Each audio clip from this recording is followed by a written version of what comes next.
아나운서가 소개하고 아재가 분석하는 아이템. 와. 안녕하세요. 오늘은 4월 10일 목요일입니다. 네네. 정말 기분이 좋네요.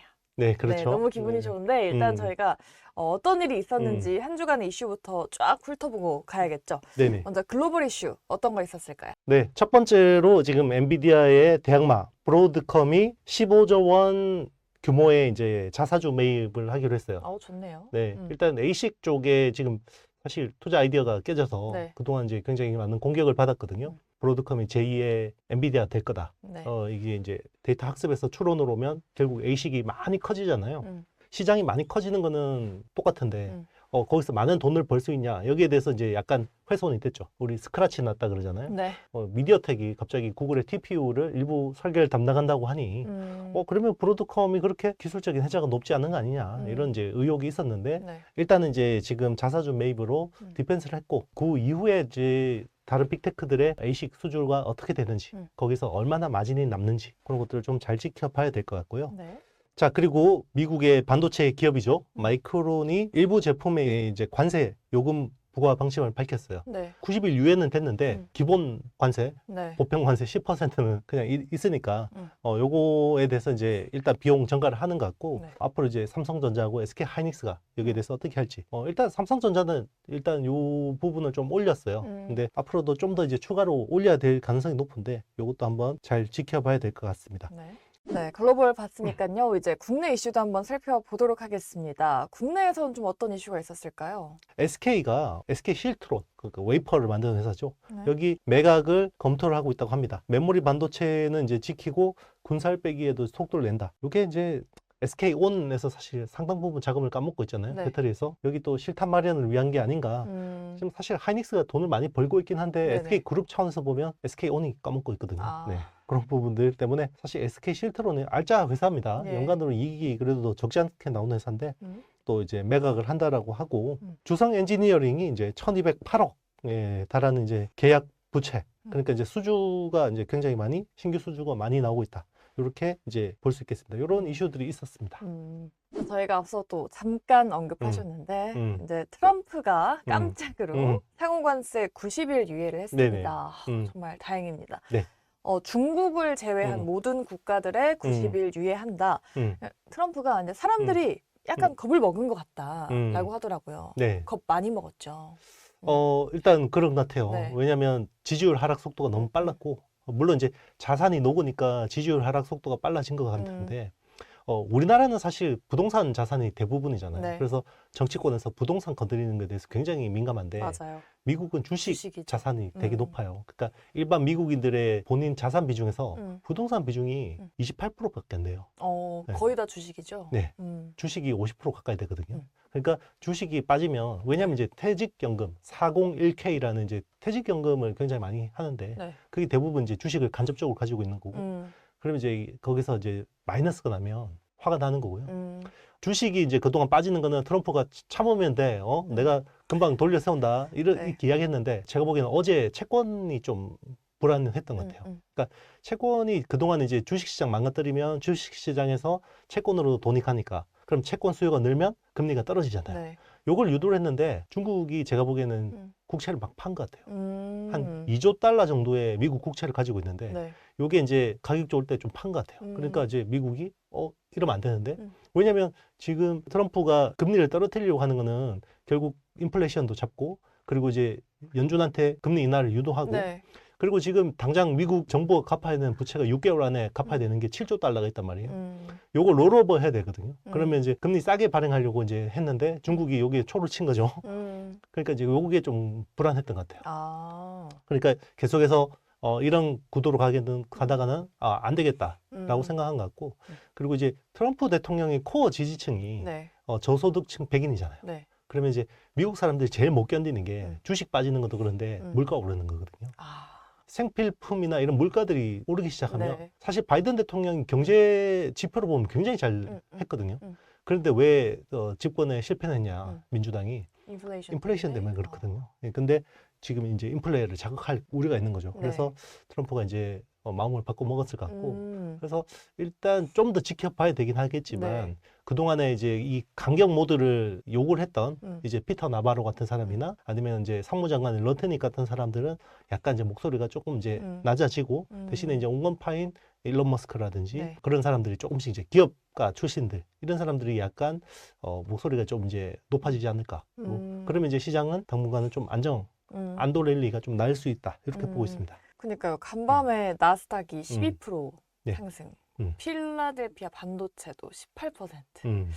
와, 이 지수가 맞는 건지 사실 그냥 유예하는 거잖아요. 그렇죠. 그러면은 이게 이 정도로 끌어올리는 게 맞는 건지. 네. 그리고 90일 유예면은 이제 3달 뒤에는 다시 이제 시장이 타격을 좀 받는 건지요. 일단 작년 여름에 그 미국 경제, 그러니까 트럼프 취임 전까지 미국 경제가 너무 좋았어요. 네. 그래서 골드만삭스가 이제 보통 그 경기 침체 가능성을 가장 이제 좀 잘 맞추는 편이라서 작년 8월쯤에 제가 확인하기로는 미국 경기 침체 가능성이 15% 정도로 봤거든요. 근데 3월에는 20%에서 네. 35%로 높여 잡았고, 오. 그리고 이게 불과 한 달도 안 돼서 네. 그 얼마 전 지난주에 35에서 45%를 높여 잡았어요. 그리고 이제 트럼프 이 관세 유예 조치 발표 전에 네. 골드만삭스가 65%로 높였었어요. 미국 경기 침체 가능성. 계속해서 높이네요. 네. 그만큼 이제 미국 경제가 굉장히 지금 안 좋은 상황이었는데, 그런데 이제 1시간 만에 철회를 했어요. 왜냐하면 트럼프가 90일 유예를 했으니까. 그런데 이제 지금 글로벌 IB들 같은 경우는 트럼프가 유예를 했지만 저대로 시행할 수 있을까, 이제는 탄력이 떨어졌다. 이렇게 보는 것 같아요. 90일 유예했지만 네. 90일 뒤에도 하지 않는다? 네, 90일 뒤에도 이 정도 수준까지는 할 수 없다. 왜냐하면 이게 100년 만에 최대 관세율이에요. 네네. 네. 이거는 사실 미친 짓이거든요. 네. 자해 행위였어요. 그러니까 본인도 알겠죠, 이제는 뭐. 그 이제 알았는지 모르는지. 네. 그러니까 그동안에는 우리가 네. 트럼프가 저건 알겠지라고 생각했는데 몰랐어. 모르는 것 같은 거지. 아니, 불안하네. 설마요. 아니, 그 모르는 것 같으니까 겁이 나가지고 네. 갑자기 빅스 지수가 치솟고 이런 거죠. 근데 어쨌든 이제 자기는 직관적이잖아요, 그 사람은. 네. 근데 자기 지지율이 40% 깨지면 네. 이게 굉장히 위험해요. 왜냐하면 중간 선거가 2026년 11월까지니까 그 네. 사이에는 자기의 시간이라고 생각했겠죠. 네네. 근데 지지율이 47%, 43%, 40% 깨지면 코어 지지층이 약간 일부 이탈이 있다라는 거거든요. 40이랑 30은 네. 좀 느낌이 다르긴 하죠. 그러면 본인은 견딜 수 있다고 해도요. 공화당 의원들이 못 견딜 수가 있어요. 네네. 하원이나 특히나 하원은 허군날 선거하거든요. 아시겠지만 상원은 되게 길잖아요. 7년인가 네, 그렇고 네. 하원은 3년이에요. 그래서 당선되면 바로 선거운동 하거든요. 근데 이제 지금 이렇게 해버리면 그렇죠. 하원이 지금 네. 불과 공화당이 220석 그리고 민주당이 213석이라서 네. 7석 차이밖에 안 나요. 근데 하원은 의외로 당적 이동을 한단 말이에요. 뭐 공화당에 있다가 안 되겠다 싶으면 민주당 가거든요. 이제 그런 것들도 이제 생각해야 되는 거죠. 네. 그렇군요. 그러면 지금부터 이제 시장의 방향이 네. 다시 좀 좋아질런가요? 일단 안도랠리는 제가 네. 보기에는 충분히 가능하고요. 이어지겠죠. 근데 제가 그동안에는 계속 상반기만 좋다고 네, 했잖아요. 네. 네. 그래서 저는 한 두어 달 괜찮을 것 같습니다. 4월, 5월은 네. 제가 보기에는 반등이 세게 날 수 있고요. 네. 그 시기쯤 보면 그 뒤에는 이제 녹록지 않은 게 빅테크들 AI 캐펙스가 이제 걱정이 되기 시작할 거예요. 이거는 이제 트럼프의 그 어떤 관세나 이런 거하고 상관없이 캐펙스 컷. 네. 캐펙스 컷이 나올 수도 있어요. 내년 전망에 대해서. 네. 네. 근데 이제 중국 빼고 관세를 유예한 거잖아요. 네네. 근데 또 H20 칩은 네. 중국 수출을 제한하려다가야 철회를 했어요. 네네. 그래서 엔비디아도 엄청나게 두 자릿수 급등을 했는데 그러면은 이게 호재 수준이 아니라 이제 악재였던 걸 좀 해소했다는 점에서 뭔가 큰 호재다라고 봐도 되는 건가요? 큰 호재죠. 네. 그리고 이제 트럼프라는 사람이 네. 어떻게 보면 안 좋은 거는 이 사람 줏대가 없는 거고 좋은 거는 유연한 거죠. 그러네요. 그러니까 어제까지 밀다가 갑자기 네. 말을 바꾼 사람이기 때문에 일단 H20을 제재하는 게 뭐 사실 이게 얼마나 효과적이냐.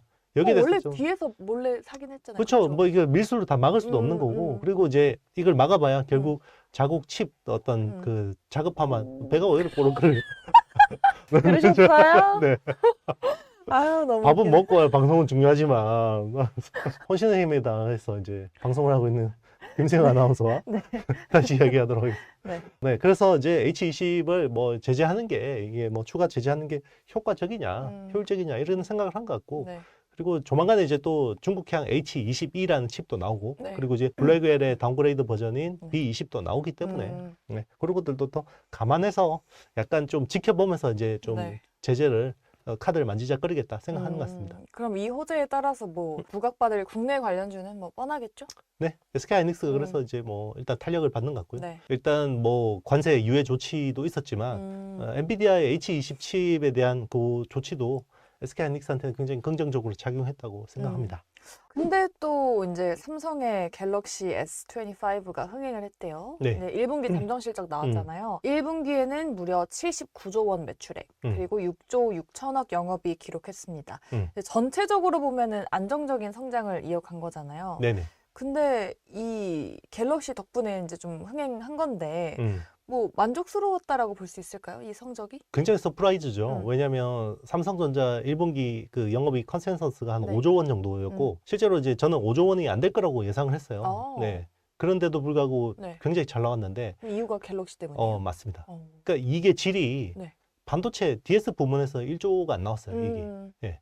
1조가 안 나왔는데 다 좋았던 건 아니죠. 네. 지금 삼성 스마트폰 쪽 수요가 네. 굉장히 좋았거든요. DX 쪽이 굉장히 좋았는데 이거는 이제 관세가 부과되기 전에 미리 재고를 땡겨 놓은 거예요. 지금 전 세계 비행기들이 난리예요. 네. 지금 막 항공으로 지금 특송으로 막 나르고 있거든요. 왜냐면 당장 베트남의 관세가 46%예요. 네. 그러면 갤럭시 S 가격이 46%가 오르는 거거든요. 그러니까 그 전에 미리 재고를 땡겨 놓은 거예요. 그럼 네. 이제는 안 그래도 되겠네요? 그러니까 2분기에 재고를 미리 땡겨 놓은 거예요. 그러니까 이제 재고 땡겨가면 어떻게 네. 하죠? 그 다음 수요가 약해지잖아요. 그래서 지금 2분기에 대해서 지금 네. 수요가 이제 걱정할 수 있는데, 물론 또 이게 3분기 수요를 땡겨올 수도 있어요. 왜냐하면 네. 또 유예 조치 이후에 또 이제 네. 관세가 부과될 수 어떻게 있으니까. 될지 모르니. 네. 그러니까 이제 뭐 이거는 사실 뭐 시장에서 사람들이 막 이 제품 너무 좋아서 막 산다라기보다는 관세가 부과될 거니까 미리 이제 땡겨 놓은 거고. 아, 그래요? 그리고 지금 SK하이닉스는 뭐 지금 1분기 반도체 이익만 가지고 7조 이야기하고 있는데 네. 삼성이 뭐 1조도 안 된다 그러니까 네. 차이가 있죠. 네. 그렇군요. 네. 그래서 이제 모바일 사업부가 사상 최고 수준의 실적을 거뒀다. 말씀하신 대로 이제 반도체 DS는 여전히 회복세를 향해서 나아가고 있는데, 그럼 이런 상황에서 삼성의 주가 적정 레벨은 어느 정도라고 봐야 될까요, 지금? 지금은 사실 그런 것들을 보고 지금 투자 전략을 짜기보다는 일단 관세라든지 네. 아니면 이런 변수들이 더 큰 변수기 때문에 좀 매크로적인. 우리가 항상 주가라는 걸 보면 네. 이런 이야기를 하거든요. 이제 그 내일의 금맥이라는 책이 네. 있어요. Tomorrow's Gold. 네. 마크 파보라는 사람이 쓴 예. 책인데 굉장히 명저서입니다. 네. 그리고 제가 세 번째 책이 나왔는데 그것도 네. 한번 읽어보시면 어, 네, AI 텐베거 투자라는 책이 나왔는데 다음에 또 가져와 주세요. 네, 이거 가져와서 제가 한번 네네. 거기서 이야기를 합니다. 주가라는 거는 이렇게 흔들리는 파도 위에서 배 한 척이 떠 있어요. 네. 배가 막 흔들리겠죠? 그러면 갑판 위에 선장이 앉아서 흔들어져 앉아 있다. 네. 네, 이야기하는 거예요. 그러니까, 비유가 와. 네. 그러니까 이제 이게 그럼 왜 흔들리는 거야? 네. 그러면 이게 파도가 흔들리는 건지, 배가 흔들리는 건지, 모른다. 흔들의자가 흔들리는 건지, 네. 자, 그게 이제 다 영향을 미치는 거죠. 네네. 근데 지금은 파도가 요동치는 거예요. 트럼프라는 파도가. 그쵸. 네. 그러면은 2분기가 이제 실적이 저점일 거다라는 의견도 네. 있잖아요. 네네. 그러면은 아직은 실적을 보고 주가 바닥 찾기에는 아직은 좀 바닥은 아니다라고 봐야 되나요? 그러니까 이게 실적을 지금 당장 보고 주가를 네. 뭐 레벨 따지기 힘든 게 이게 가수요가 엄청 붙어 있단 말이에요. 관세라는 변수 때문에. 네. 그래서 이게 펀더멘털이다라고 하기 되게 힘든 거죠. 왜냐하면 우리가 시장이 정상적인 상황일 때는 네. 이게 QOQ가 어떻게 되고 전년 대비해서 어떻게 성장하고 이런 것들을 이야기하는 게 의미가 있죠. 네. 왜냐하면 진짜 수요니까. 근데 지금은 굉장히 보면 어떻게 보면 공포에 질려서 막 산 거잖아요. 네네. 네, 그렇기 때문에 불확실합니다. 네. 이제 애플 얘기도 해볼게요. 최근에 중국산 수입품에 104% 관세를 부과하면서 아이폰이 뭐 500만 원까지 가겠다 이런 네네. 얘기도 나왔었는데, 연일 급락했던 애플이 오늘은 좀 만회를 했어요. 네네. 그 시총 1위도 하루 만에 다시 되찾았고요. 근데 중국에는 사실 관세 100% 넘게 여전히 때리는데 왜 애플이 이렇게까지 급등한 이유가 뭘까요? 일단 트럼프가 저 사람이 그래도 최소한 정상적인 마지노선은 있구나라는 네. 걸 생각한 것 같고요. 그러니까 이제 1기 트럼프 행정부 때도 그때 네. 관세 때렸다가 팀쿡하고 둘이 만나고 나서 애플에 대해서 유예 조치를 해줬거든요. 네. 이번에도 이번에도? 그걸 기대하는 것 같습니다. 그러니까 설마 저렇게 때리겠냐. 네. 자국 기업이 그걸 피해를 보는데 그쵸. 세계 1등 기업이 그렇게 피해를 보게 됐는데 그게 자해 행위잖아요. 그러니까 이제 그거를 뭐 이제 조정할 거다라고 이제 기대를 하는 것 같고요. 네. 그리고 이제 여전히 뭐 애플 같은 경우는 생산의 85%는 중국에서 하거든요. 네. 근데 계속 옮기고 있어요. 베트남을 하고 베트남하고 인도로 막 옮기고 있는데 이제 트럼프가 베트남에도 46% 때리고 네. 인도에도 27% 때리니까 지금 뭐 하자는 거지? 도망갈 데가 없어요. 네. 그러니까 이제 그런 거는 제가 보기에는 자국 기업에 대해서는 예외 조치를 해줄 수도 있어요. 그러면 이제 우리 입장에서는 굉장히 안 좋은 거죠. 우리 입장에서. 네. 그래요? 깡패입니다, 깡패. 네, 하이닉스가 참 그 호재가 많은 것 같아요. 오늘 이제 개장 전부터 상한가 기록하기도 했잖아요. 근데 네네. HBM에서도 지금 선두를 달리고 있는데 이번에는 삼성전자를 제치고 네. D램에서 1등을 했다. 네네. 근데 사실 누군가는 보고도 믿기지 않는다. 네네. 왜냐면 옛날 예적부터 삼성이 반도체 왕국에서는 어쨌든 왕이었는데 D램에서는 사실 따라올 수 없었잖아요. 그렇죠. 근데 이것마저 이제 왕위를 뺏긴 건지 네. 아니면 뭐 그렇게까지 걱정할 만한 건 아닌 건지. 제가 보기에는 네. 탈환하기가 쉽지 않을 것 같습니다. 삼성의 삼성이 다시 하이닉스의 다시? 자리를 네. 탈환하기는 쉽지 않을 것 같고 네. 일단 요거는 이제 금액 기준이긴 해요. 네네. 그래서 지금 올 1분기 기준으로 DRAM 시장 점유율이 SK 하이닉스가 36%였고요. 그리고 이제 삼성전자가 34%로 2위로 밀렸고 네. 마이크론이 많이 올라왔습니다. 25%까지 올랐어요. 그런데 이제 SK 하이닉스 같은 경우는 ASP 평균 판매 가격 상승 효과가 컸는데 HBM 시장이 70%를 장악하고 있기 때문에 네. 이제 그게 컸는데 제가 보기에는 2분기에도 이런 기조가 계속 이어질 가능성이 높고 이게 막 뒤집어지려면 B2C 쪽 스마트폰이나 PC 관련된 메모리 수요가 네. 막 폭발적으로 증가해야 되는데 지금 뭐 그걸 기대하기는 되게 쉽지 않은 상황이죠. 그래도 이런 시장에서 네. 어쨌든 AI 수요는 네. 아직까지는 강하니까 네. HBM은 뭐 이런 충격에서 영향을 덜 네. 받을 거다라는 네네. 말 있잖아요. 네네. 그러면은 어쨌든 시장이 이렇게 좀 좋아질 때 가장 주목해 봐야 할 게 SK 하이닉스라고 봐야 되는 건가요? 일단 이제 단기 반등은 SK 네. 하이닉스가 제일 좋을 수밖에 없고요. 그 레거시 때문에 이제 네. 삼성도 이야기했었잖아요. 네네. 그러면 지금 삼성 대 하이닉스로 보자면은 굳이 따지자면 네. 하이닉스인가요? 오늘 날짜 기준으로 보면 하이닉스가 낫죠. 음. 네, SK 하이닉스가 낫다고 볼 수 있는 거고. 네. 일단 이제 SK 하이닉스의 작년 매출 기준으로 보면 미국 향이 63%예요. 네. 그러면 뭐 미국 향이라 그러면 대부분 빅테크로 들어가는 거겠죠. 네. 거기서 HBM이라든지 뭐 ESSD라든지 뭐 그런 쪽이라고 보면 되고 삼성은 미국 향 비중이 한 30% 정도밖에 안 돼요. 그러면 SK 하이닉스의 절반밖에 안 되거든요. 근데 일단 AI라는 거는 B2B고 그리고 지금 AI 군비 경쟁을 하고 있는 상황이잖아요. 그렇기 때문에 뭐 이거를 관세를 매기더라도 뭐 투자가 당장 직격탄을 맞고 이러진 않아요. B2C 제품은 소비자들이 사는 거기 때문에 내가 어제까지 100만 원에 사다가 갑자기 130만 원 사면 화나서 안 사거든요. 네. 근데 빅테크들은 조금 이제 그런 데는 덜 하긴 하죠. 근데 이게 중장기적으로 이어지면 투자 여력이 없어지잖아요. 네. 그러면 어떻게 되죠? 중국과의 AI 경쟁에서 자국 기업들이 뒤처지게 되고 저거는 누가 봐도 바보짓인 게 보이죠. 네. 자, 이미 이제 경쟁력이 밀리고 나서 그때 감사해 줘봐야 늦다는 거죠. 그러니까 트럼프도 그 정도는 생각하지 않을까라는 네. 겁니다. 아, 근데 이번에 이제 마이크론이 트럼프 관세 때문에 미국 고객들한테 이제 요금 인상 계획 통보했잖아요. 네네. 근데 트럼프가 관세 때문에 제품 가격 올리지 말라라고 했었는데 네. 사실 안 올리고서는 살아남을 수 없는 상황인 건지. 네. 그리고 또 마이크론이랑 비슷한 처지의 삼성과 하이닉스도 똑같이 가격을 좀 올리게 되겠죠? 올릴 수밖에 없죠.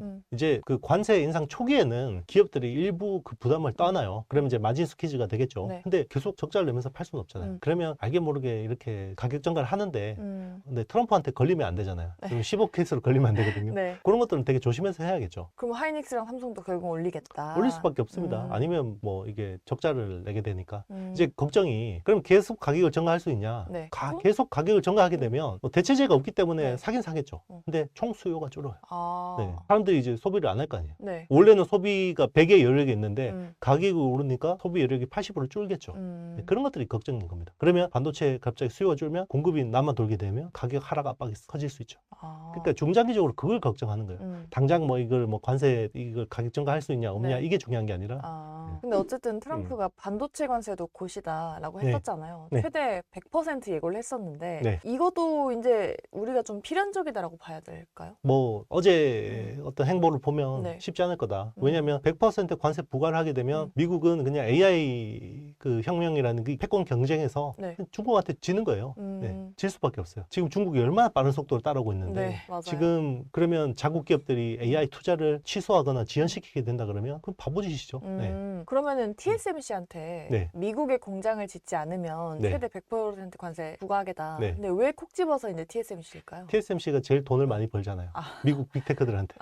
네. 네. 근데 그럴 일은 없겠죠? TSMC에도? TSMC는 네. 100% 관세를 그대로 다 전가할 수 있어요. TSMC 말고 대체제가 네. 없잖아요. 네. 아주 로엔드 쪽이야 이제 삼성 파운드리가 일부는 할 수 있겠지만 엔비디아 AI 가속기 같은 것들은 못 하거든요. 네. 그럼 또 말뿐이다. 그렇죠. 네. 근데 이제 제가 보기에는 이제 TSMC를 압박하기보다는 대만 정부를 압박할 수 있겠죠. 네. 중국이 쳐들어와도 안 지켜준다. 네. 계속해서 막 그런 안보에 대한 불안을 야기시키면 우리도 바로 한덕수 땡이 바로 네. 방위비 올려준다고 바로 그냥 이야기했잖아요. 네. 그러니까 지난주부터 해서 대표님이 이제 상반기는 반도체 볼 때 대형주 위주로 좀 보자라고 네네. 말씀하셨는데 앞으로의 이제 시장 상황을 볼 때 물론 그 관세에 대한 리스크가 좀 줄었지만 일단은 유예잖아요. 네네. 그러면은 대형주보다는 지금은 소형주를 좀 봐야 할지 만약에 소형주를 본다면은 지금 시점에서 좀 볼만한 종목들이 있을까요? 일단 지금 관세 유예 조치로는 대형주 쪽으로 수급이 오는 게 맞다라고 보고 있고요. 그러면은 네. 지금 그 대형주 위주로 봐야 된다는 시각이 여전히 유효하신가요? 그렇진 않아요. 이제 그 소형주 쪽, 그러니까 중소형주, 소부장주에 네. 대한 모멘텀은 국내에서 나올 것 같아요. 국내가 지금 대선 모드잖아요. 네. 그래서 정책 모멘텀을 봐야 될 것 같아요. 그래서 반도체 투자에 대한 세제 혜택이라든지 그리고 뭐 서버린 AI 그리고 한국형 스타게이트 프로젝트 이런 쪽으로 이제 재정이 투입되고 네. 감세가 되고 이런 것들이 나올 거거든요. 점점 더. 이제 그런 쪽을 잘 지켜보셔야 될 것 같아요. 결국 그게 또 AI 쪽 밸류 체인 안에 있습니다. 네. 좀 구체적으로 들어가 본다면 어느 쪽 봐야 될까요?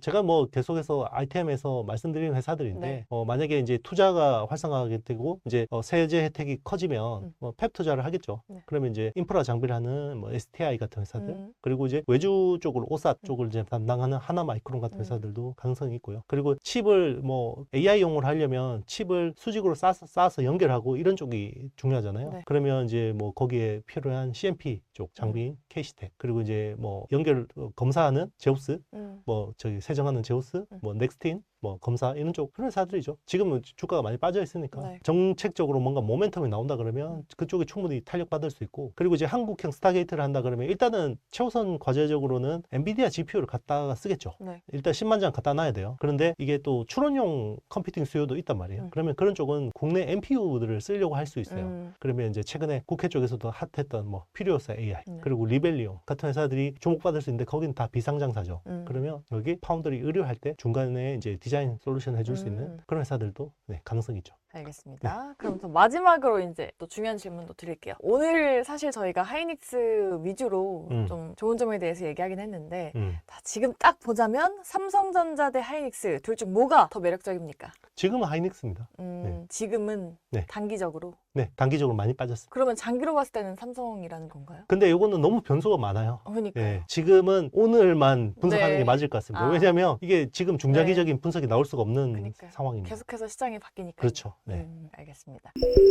오늘 이제 사실 저희가 항상 댓글 읽기를 하려고 했는데 네. 지난 영상에 이제 픽된 댓글이 없다라고 네네. 하네요. 네. 우리 시청자분들이 좀 댓글을 많이 남겨주시면 저희가 그 댓글 뽑아서 네. 대표님이 직접 읽어주시고 이제 답변도 드리니까요. 댓글 많이 써주시기 부탁드리도록 하겠습니다. 네. 이 종목 어때요? 뭐 이런 거 말고요. 네. 개별 종목 상담을 해드릴 수는 없으니까. 맞아요. 개별주보다는 네네. 산업이나 기술에 대한 뭐 흐름이나 이런 거에 대한 질문을 하시면 좋을 것 같습니다. 네. 네, 알겠습니다. 우리 시청자 여러분 댓글 많이 남겨주시고요. 좀 오늘 내용이 여러분들 투자하시는데 많은 도움 되셨길 바랍니다. 저희 아이템은 다음 주에 다시 돌아오도록 하겠고요. 저희 아이템 또 함께하고 싶으신 분들은 좋아요, 구독, 알림 설정, 댓글 부탁드립니다. 여러분 안녕.